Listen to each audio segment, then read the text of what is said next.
Hey guys, and welcome back to another one of my videos. So as you may or may not know, I am a complete fly fishing addict. So in this video, I'm going to be making 3D printed fish skulls used for tying baitfish flies. So these flies that I'm tying will mainly be used to target striped bass and surf perch in the surf, as well as largemouth bass in freshwater. So believe it or not, but you can go fly fishing on pretty much any beach. This type of fishing is one of my favorite pastimes, and it's really good exercise. So I started off by measuring the hook that I wanted to tie the fly on, and as always, went straight to modeling in Fusion 360.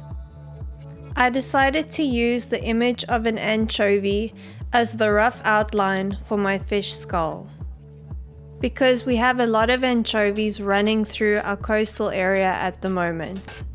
Anchovies! So once I was done with 3D modeling, I went ahead and printed it out in different colors of PLA. So unfortunately the time-lapse footage looks really bad because the PLA material was coming out very stringy. This is probably because there's a lot of moisture in my PLA material. I've had it around for quite a bit of time, and as you may or may not know, if PLA is old and you haven't put it in a dehumidifier, it tends to retain moisture, and then because of that prints out pretty stringy. When the Octolapse plugin is on, the printer moves the extruder all the way to the right and moves the bed forward after every printed layer so that a photo can be taken. But unfortunately in my case, when the extruder is moved to the right, the PLA material is still oozing out and creates a long string of material that then accumulates on one side of the print. So I decided to print the rest of the files out without the time-lapse being on, so that the prints could come out much cleaner and without any stringing. So once I was done printing the skulls, I started tying the flies. And while tying these flies, I roughly followed this YouTuber's fly fishing tutorial. He doesn't make use of a fish skull, but it was pretty relevant to what I was trying to do still.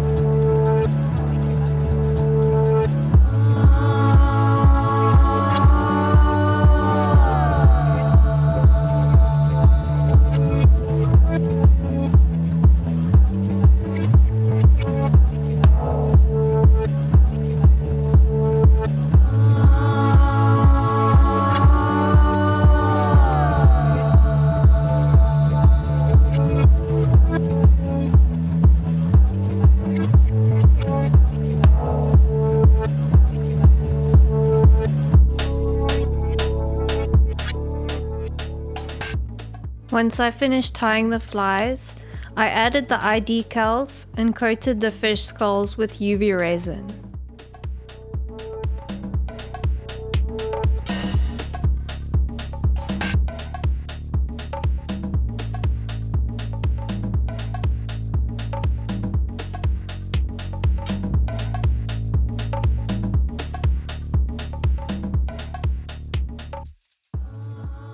They are by no means the best tied or most beautiful baitfish fly patterns that you've ever seen, but I'm pretty happy with how they turned out.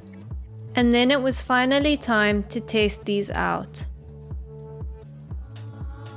Since I only have one GoPro battery that lasts for about an hour, I decided to start off by testing these flies out in pairs.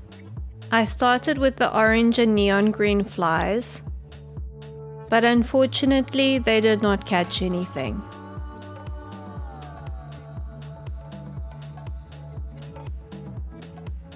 I then tied on the yellow and red flies. The only things I managed to catch on these flies was a teeny weeny barred surf perch that was foul hooked in the cheek, and a sculpin that was unfortunately foul hooked in the side of its body. I hope the poor thing made it. It took me a long time to get the hook out, but it was still wriggling and swimming when I got it back into the water. So other than those two unfortunate victims of foul hooking, I was unable to catch anything else before my GoPro died. But after my GoPro died, I decided to continue fishing. I tied on a small clouser minnow and another green fish skull fly that I tied, and managed to catch a small to medium barred surf perch on the clouser minnow. So since the beach fishing outing was unsuccessful, I tried my luck at a bass pond, but still caught nothing. But hey, what can I say? That's just part of fishing, right? So I plan on testing these flies out again next week in a large lake that has largemouth bass and most importantly has striped bass in it. I have a sneaking suspicion that I might catch a striped bass on the green fly. If that trip ends up being successful, I will post a follow-up video showing the fish that I catch. So my final verdict is, even though I wasn't able to successfully hook anything in the mouth with any of my flies, I'm still happy with how they look and how they came out. And I just think, given the right opportunity and the right circumstances, I think these flies could be successful at catching really big fish. Anyway guys, I hope you enjoyed watching this video.